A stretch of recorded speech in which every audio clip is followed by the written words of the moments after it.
Assalamualaikum warahmatullahi wabarakatuh. Seperti janji saya di pertemuan sebelumnya, kalau sisa materi pada pertemuan ini akan saya sampaikan dalam bentuk voice atau dalam bentuk rekaman video. Karena waktu itu kita terhambat karena listrik di tempat saya mati. Lanjut ke pertemuan selanjutnya, yaitu tentang kualitas air. Ini masih dalam tema air bersih dan sanitasi. Lanjut tentang kualitas air.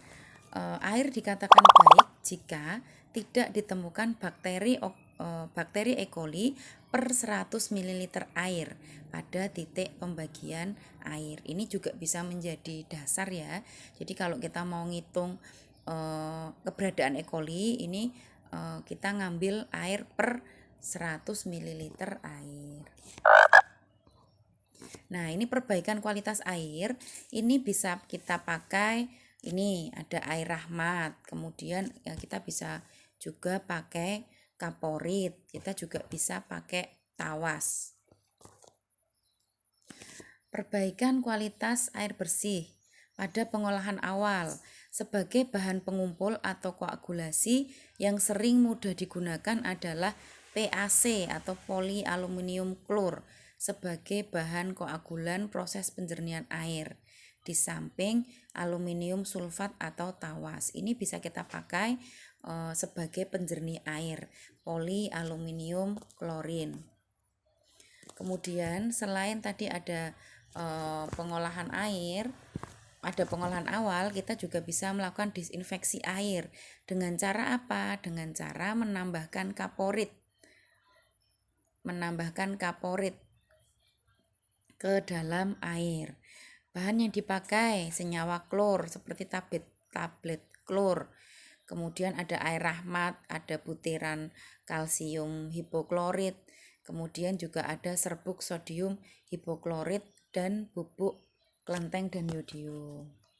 Nah, ini contoh ya, ini contoh untuk pengolahan air diawali dari apa nih? Air mentah, kemudian kita endapkan, diaduk, kemudian kita saring dan jadilah air yang siap kita konsumsi. Nah, ini nanti pada materi pengolahan air ini akan Anda peroleh ada kok materi tentang pengolahan air, ini ada di teknologi tepat guna, juga ada teknologi tentang pengolahan air minum. Ini ya. Kemudian ini air dari air mentah kemudian ditreatment dan bisa menjadi air minum. Ini penyediaan berkaitan dengan air bersih. Ini tiap keluarga pengungsi sebaiknya memiliki tandon air ukurannya 10 sampai 20 liter. Ini idealnya. Kemudian ini contoh ya, contoh di pengungsian. Kemudian selanjutnya ada sarana pembuangan kotoran atau jamban. Ini penggunaan jamban yang ideal di pengungsian adalah 1 buah untuk 20 orang. Nah, bukan kakak ya, tapi ukurannya adalah orang. Artinya kalau dalam satu kakak ada 4 orang, satu jamban artinya hanya bisa dipakai oleh 5 keluarga. Ini contohnya, contoh jamban yang ada di pengungsian. Selanjutnya ada pembuangan sampah.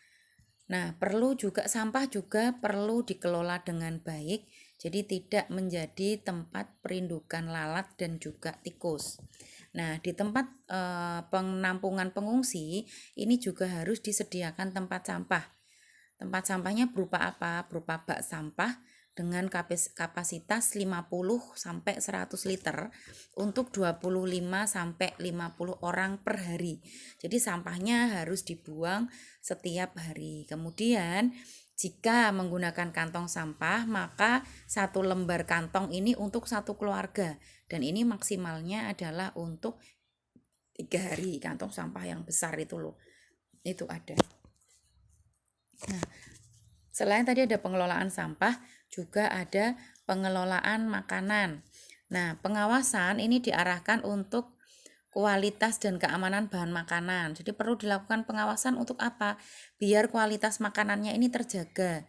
Kemudian kebersihan peralatan atau perabotannya juga terjaga. Kemudian kebersihan dari penjamah makanannya juga terjaga. Ketersediaan air bersih juga terjaga. Kemudian ini contoh ya, kalau kita mau di tempat pengungsian maka makannya tuh bergiliran seperti ini, berantri. Nah, selanjutnya adalah pembuangan air limbah. Ini resiko yang berkaitan dengan kesehatan adalah air limbah ini bisa mencemari air bersih. Kemudian air limbah ini harus dibuang atau disalurkan ke tempat tertentu.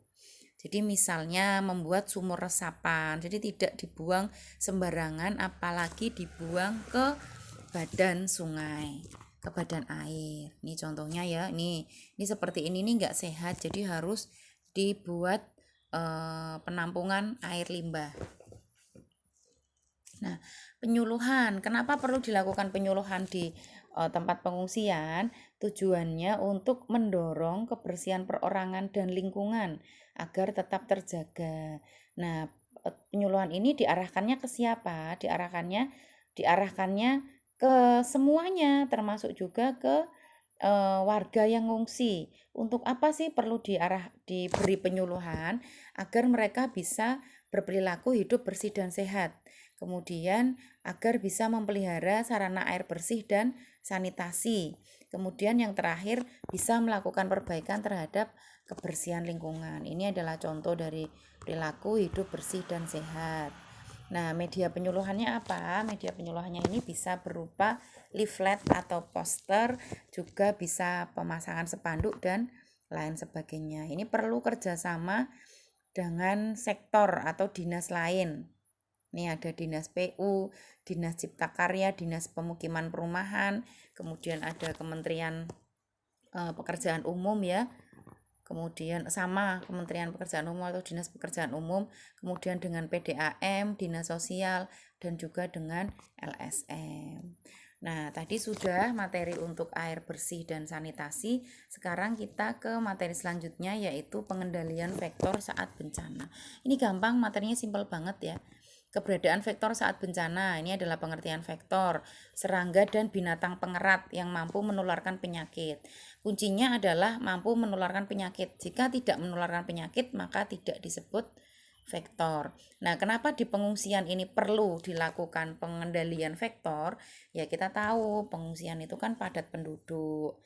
Nah, jadi vektor ini lebih cepat berkembang, lebih dia menyukai tempat-tempat yang seperti itu, karena padat penduduk itu kan cenderung kumuh, kebersihan kurang gitu ya. Nih, kemudian faktor resiko tertular penyakit. Nih, tempat pengungsi bersifat sementara, jadi higien sanitasinya kurang diperhatikan. Kemudian peningkatan pemajaman vektor karena kondisi tempat pengungsian yang terbuka, jadi gampang kena nyamuk, digigit nyamuk itu gampang karena terbuka. Kemudian ini tersedianya sisa-sisa atau sumber makanan yang menarik bagi vektor, contohnya lalat. Kalau di pengungsian itu kan banyak kita jumpai sisa makanan yang dibuang sembarangan, tidak dibuang pada tempatnya, kemudian kebersihannya juga kurang. Ini mengundang vektor. Selanjutnya, nih pengendalian vektornya bisa melalui penyemprotan, kemudian biological control, pemusnahan sarang nyamuk, dan juga perbaikan lingkungan. Tujuannya apa? Tujuannya yang jelas untuk menurunkan populasi vektor serendah mungkin. Kalau menghilangkan itu tidak mungkin ya sepertinya, tapi kalau menurunkan populasi mungkin. Kemudian menghindari kontak dengan vektor secara langsung, karena tadi vektor tadi itu menularkan penyakit. Kemudian meminimalkan gangguan yang disebabkan oleh binatang. Nah, pengendalian secara lingkungan ini dengan cara apa? Membuang sampah secara teratur, kemudian menjaga kebersihan dan menjaga tempat penampungan air. Pengendalian secara mekanis. Bagaimana pengendalian secara mekanis? Dengan cara menggunakan kelambu, memakai perangkap, dan menutup makanan. Kemudian ada pengendalian biologis, jadi melibatkan organisme hidup. Contohnya adalah kucing yang mengejar tikus, kemudian ikan pemakan jentik, contohnya itu. Kemudian pengendalian secara kimia ini jelas pakai fogging ya, larvasida untuk mengendalikan larva. Nah, upaya pengendalian vektor di daerah tanggap darurat. Jika pengungsian belum ada saluran air, maka kita buat saluran air darurat dengan ketentuan konstruksi saluran atau lubang peresapan tidak menjadi tempat perinduan lalat dan nyamuk. Kemudian pembuangan sampah dengan baik. Nah, ini bila diperlukan dapat menggunakan insektisida. Kemudian penyediaan sarana pembuangan air limbah. Oke, terima kasih. Mungkin itu sedikit materi dari saya. Semoga bermanfaat. Jika ada yang mau ditanyakan, nanti bisa pertanyaan bisa di-list melalui PJ mata kuliah. Sekian dari saya. Wassalamualaikum warahmatullahi wabarakatuh.